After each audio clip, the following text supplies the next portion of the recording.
আসসালামু আলাইকুম। Israeli media জানিয়েছে ইরান কুয়েতের একটি আমেরিকান বিমান ঘাঁটিতে ড্রোন হামলা চালিয়েছে। লেবাননের আর্মি হিজবুল্লাহর একটি অস্ত্র চালানে ব্যর্থ করেছে এবং সৌদি আরবের নাজরান আন্তর্জাতিক বিমানবন্দরে ইয়েমেন ড্রোন হামলায় তাদের এয়ার ট্রাফিক কন্ট্রোল সিস্টেম সেটা ধ্বংস করে দিয়েছে। এবং আনসারুল্লাহ বলেছে এরপর থেকে সৌদি আরবের সকল হামলার জবাব দেয়া হবে। আহ, গাজায় ১১২ জন শহীদকে বিদায় দেওয়া হয়েছে। এই চলমান হামলার শুরুর দিকে একটি আবাসিক বিল্ডিংয়ে ইসরায়েল হামলা করায় সেখানে প্রায় ৩০৮ জন শহীদ হয়, যার ভিতরে ১১২ জনকে এখন দাফন করা হলো। এখনো জানা যাচ্ছে যে ওই বিল্ডিংয়ের মাটির নিচে কিছু মরদেহ মানে কিছু মানুষ আটকা পড়ে আছে, তাদেরকে উদ্ধার করা সম্ভব হচ্ছে না। তো এদিকে সৌদি আরবের তেল ট্যাঙ্কার বাহিনী তেল ট্যাঙ্কার মানে তেল নিয়ে আসা সৌদি আরব থেকে ভারতীয় পতাকাবাহী একটি তেল ট্যাঙ্কারে যখন বাব আল মানদেবে প্রবেশ করে তখন ইয়েমেনিরা সেখানে আত্মঘাতী একটি বোট এর মাধ্যমে সেটা ধ্বংস করে। এদিকে আমেরিকার প্রেসিডেন্ট ট্রাম্প গতকালকে হুমকি দিয়েছিলেন যে আজকে দিনের মধ্যে যদি হরমুজ প্রণালী নিয়ে কোনো একটা চুক্তিতে ইরান না পৌঁছে তাহলে ভয়াবহ ধ্বংসাত্মক হামলার মুখোমুখি হতে হবে। বাট অলরেডি একদিন চলে যাওয়ার পরও কোনো ধরনের হামলা সে চালায়নি। তার মানে তার বরাবরের মতো এইবারও তার অ্যাকচুয়ালি হুমকি মূল্যহীন হয়ে গেছে হিসেবে আমরা ধরতে পারি। তো এদিকে হচ্ছে লেবাননের হিজবুল্লাহ আজ একটি বোম ট্র্যাপে ৬ জন ইসরায়েলি সেনা আহত হয়েছে এবং ২ জন নিহত হয়েছে। এবং এটার প্রতিশোধ নিতে লেবাননে আবার বোম্বিং শুরু করছে ইসরায়েল।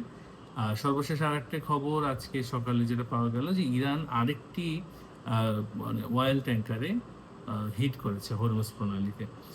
সর্বোপরি আমরা যে পরিস্থিতি দেখতে পাচ্ছি, ইরান তাদের মিত্রদের সহ এই মধ্যপ্রাচ্যে তাদের যে প্রতিশোধমূলক বা তাদের যে প্রতিরোধমূলক যে কার্যক্রম, তাদের নিজস্ব প্রযুক্তি, নিজস্ব নিয়ম এগুলোকে বাস্তবায়ন করা এবং যারা হচ্ছে শত্রুপক্ষ এবং তাদের দোসর বা তাদেরকে যারা সাহায্য করছে তাদেরকে এই অঞ্চলে কোণঠাসা করে রাখার একটা যে প্ল্যান, এটা অলরেডি তারা শুরু করে দিয়েছে এবং তারা চালিয়ে যাচ্ছে। এবং এখানে মানে আমেরিকা, স্বাভাবিকভাবেই ব্রিটেন, ইসরায়েল এবং মানে আরবের যত মুনাফিক রাষ্ট্র আছে সৌদি আরব, কাতার, কুয়েত, সবাই মিলেও এখানে অ্যাকচুয়ালি কিছু করতে পারছে না।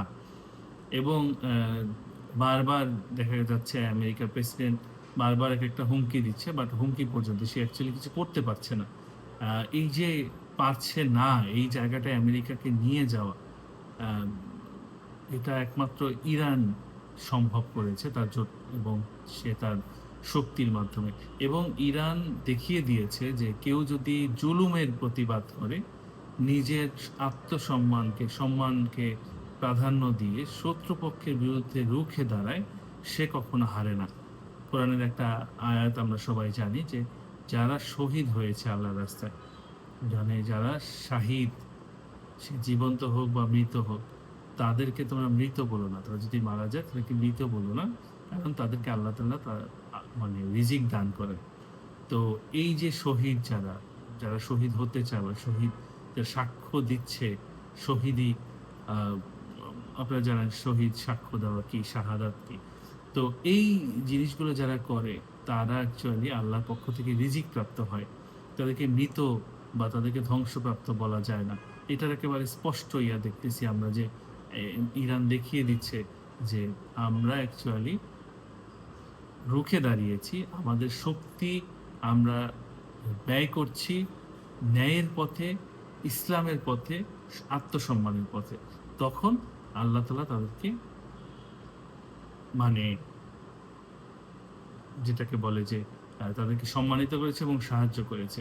তো আমরা দেখতে থাকি আর কি হয়, কিভাবে ইরান সারা বিশ্বের এই বাতিল পরাশক্তি যারা সকল মানুষের, সকল সমাজের, সকল দেশের উপরে বিস্ফোরার মতো বসেছিল এতদিন, ভুঁইফোঁড়ার মতো বসেছিল, তাদেরকে কিভাবে ধ্বংস করে এবং এই টোটাল ইন্টারন্যাশনাল অর্থনৈতিক যে একটা করাপশন, ডলারের করাপশন, সারা বিশ্বের মানুষের ভিতরে তাদের যে সামাজিকতা ভেঙে দেওয়া, নৈতিকতা ভেঙে দেওয়া, একটা আহ, শয়তানি, এই যে কি পূজা জানি তারা করে, এইসব শয়তানি পূজার, শয়তানের দাসত্ব তৈরি করার যে প্রক্রিয়া তাদের, এই প্রসেস কিভাবে ধ্বংস হয় আমরা খুব শীঘ্রই ইনশাআল্লাহ দেখতে যাচ্ছি। সবাইকে ধন্যবাদ। সালামু আলাইকুম।